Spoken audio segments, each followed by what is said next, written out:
Well, hello everyone. I'm Joachim, and I've been doing this visualizing CAMS stuff that Seb introduced. Yes, so what we're gonna talk about today, we can go through it because we're also gonna go through it. I'll show some pictures what is sort of the current state of the art, and we're gonna compare it to the product that we've made. So some stuff about how we did it, and we can also show a bit about how this actually generalizes a bit to pretty much all things we can consider as a data cube, and some optimizations and some animations and some stuff that maybe we'll do in the future. And then at the end, I have a link, and I didn't bring a demo, so hopefully even all demo is on your phones. We'll see how that goes. It's a bit scary, but we'll see. So this is the kind of what we are comparing to. I don't hope I'm not going to step anybody on the toes here. This is what exists. And there is not so much interactability here. There is like you can animate this a little bit, but there's no panning or zooming. So this is what we are trying to kind of beat a little bit. And then what we've made here, it looks a bit more fancy, but there's also really a lot of it is in the interactivity. So as Seth described, we had this now 60 frames per second interactive thing where you can like pan and zoom. We can also choose different color maps and slide around on the color scales and all kinds of stuff that we can really only implement because you as the user have your data locally on your browser. So we can do all kinds of stuff right there. Yes, and the pictures, they don't really tell the whole story. Really what's cool about that, what we've made, is that it's so nice to use. It's really interactive and you zoom and pan. Hopefully you all experienced that.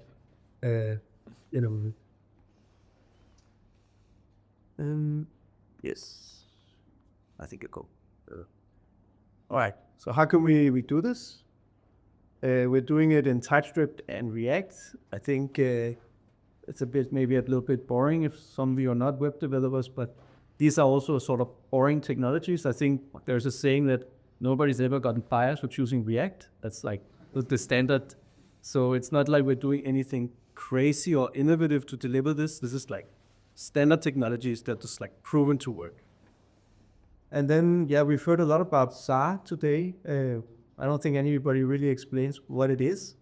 So like a SAR cube is a way we can store data, we can chunk it, and we can basically, it's like a standard and we can choose a backend for it. So in this case, we are bagging the backend that backs the archive is in S3, which is also super standard technology.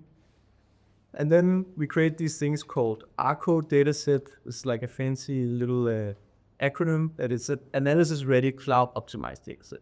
So I'm telling you that we can do this for everything. This is not true. We need you to create the dataset in a specific way, but as long as you create your dataset in this way that we liked, then you can just visualize it in the cool interactive map ways. And it's not like you need to do anything crazy. You just need to have like a time coordinate and some X, Y values, and then whatever variables you have, you can put on top of this, right? And to actually get this into your browser, we use this library Sarita. They implement the SAR stamper in the browser in JavaScript. So this was like off-the-shelf component we could just go and take to get the data into your browser. And then there's a critical step. Now we have it in the browser. We also need it on your screen. I need to render it on a GPU, most likely, because we have a lot of data. And if you want to, in 60 frames per second, pan and zoom, it needs to go to the GPU. And writing code for GPUs is difficult. So this DeckGL is like it's a wrapper on top of these map libraries, like a Google Map-ish view. And then they give you all kinds of hooks. So when you write your shader code, your GPU shader code, you don't have to worry about a lot of stuff. So lots of difficult stuff like coordinate transformation and so on. They sort of handle that, and you can sort of focus on getting your application code and not so much of the boilerplate and rigging and figuring out how to put the coordinate in the right place. And all of this is also handled for you. So what we kind of done is we have went into the open source community and we've grabbed like a few components and then we just thrown them all together and bolted it until it worked. So that's kind of been the challenge here. Not so much that I've written crazy high performance GPU code. I've mostly glued them all together, as I think all good software engineering is, that you just glue it all together and hopefully work. But that's also very nice because then it means that we are building on very, very standard technologies. That means it's very cheap to extend this if you want other features, but it's, oh yeah, you're just putting in a React component for CLUD. That's it. You don't need any servers, you don't need anything fancy here. You just write some TypeScript. Honestly. No, I think I'm gonna go.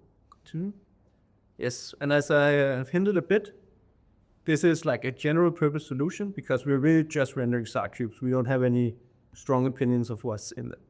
So on the left here, we have the dataset we actually just looked at, high resolution CAMS over Europe. And on the right, we have a completely different dataset, which is total precipitation from Era 5 over Australia.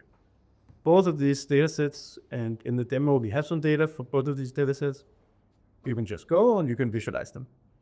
And all the features work for both datasets. So you have the animations, color maps. I did choose 2 different color maps. You can choose whatever you want. It just works. And I've done a few experiments about what kind of data can we do. We can take, for example, the satellite images. We can plot that on here, as long as we do a bit of grunt work to transform it into this ARFO situation, but it works. You can do whatever you want here. Yes. So now we're going into some of the optimizations we've done. Because we're really only showing you images, we don't actually need to give you the whole data. We can kind of cut it down a bit. So one thing we can do, instead of giving you 32-bit floating point numbers, we can just give you 8-bit floating point numbers. That seems like a pretty big reduction, but if you ever actually look behind what's in your color map, it's probably 8-bit colors. So, I mean, there's, 255 colors each. So it doesn't really degrade the visualization, but it does improve the throughput of the system, which, I mean, because we're gonna store the data centrally and send it to all clients, this is quite important. This is basically like a 4 times reduction on your cloud build here. Yes. Let's see. Yes, because we have the data locally on your device, we can also smoothly interpolate between them. So this just comes out of the box, you hit play, and then you see these images. We do a bit of trickery to always load the next slice you need to the SAR data cube and so on. But really, you can just have these pretty animations. Yeah, I think we see a bit of dynamics here. There's something in Western Europe. But yeah, I'm not an expert on this data, so. But it's very striking to look at, I would say.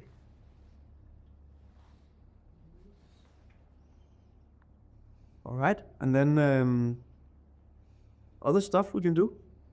So at some point, this will kind of break down. If we give you a large enough data set, your phone or your computer will not be able to keep it in memory, or probably not GPU memory at least. So a trick you can do is you can do what's called pyramiding. So when you're zoomed out on the very largest scales, we would kind of decimate the data and give you sort of like somehow we decimate data will give you bigger pixels essentially, right? And then as you zoom in, we would dynamically load the more detailed data for that specific region.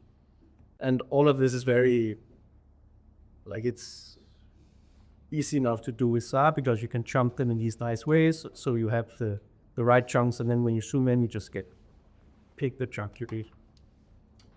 There's also a topic about compression. SAR does some kind of compression. As you saw, I said it was a 4 times improvement in the data you needed to send, but it was not quite 4 times actually. And I think that's because there's some compression that makes this a bit tricky. So if you have lots of zeros, it's very easy to compress that image. And there's also all kinds of things we can do on the UX side here. Basically, we just pull infinite ideas out of the head. When you're looking at the Error 5 dataset, for example, with the 2-meter temperature, it can actually be a little tricky to guess a dynamic range that makes the information looking at like not just be one big single colored blob. So you could like have viewport adapting color mesh where you zoom out and it always adapts and so on. There's the question of vector fields. Currently, we only implement the scalar fields, but existing, like some other solutions have implemented vector fields. We can also, that's also possible, these GPU rendering schemes. And I believe I've heard that there are some resource internally at ECW that has been implementing these based on this work for Error 5. And yeah, as I write here, the mobile UX is questionable. Maybe you'll all experience that in a moment. I have a little guide how to use it on a mobile phone. And another feature you could imagine is, oh yeah, I live, let's say in Madrid, there's a dust storm or something coming from the Atlantic. I would like a forecast from my specific point. We could click that, and then a nice idea is to have the data set 2 times, once chunked along the time axis and one chunked along the geographic axis, so you can efficiently access both times, so you can quickly get a forecast for one specific point in one direction and the whole fields for one specific time table in the other direction. And of course, if you go and poke it hard enough, we'll also find some bugs that could be nice to fix. But I think actually this is what I have to talk about. So now, if you want to, you can go and try it out. And on a phone, it's a little hard to fit all of this information here. But if you click this little chevron, I believe it's called in the UX world, if you click that, there will be an expander, and you can select the data set. So this was essentially my presentation. So if you have any questions, I'll be welcome to take them, and any very first impressions from the app. Hopefully it loads. Yeah.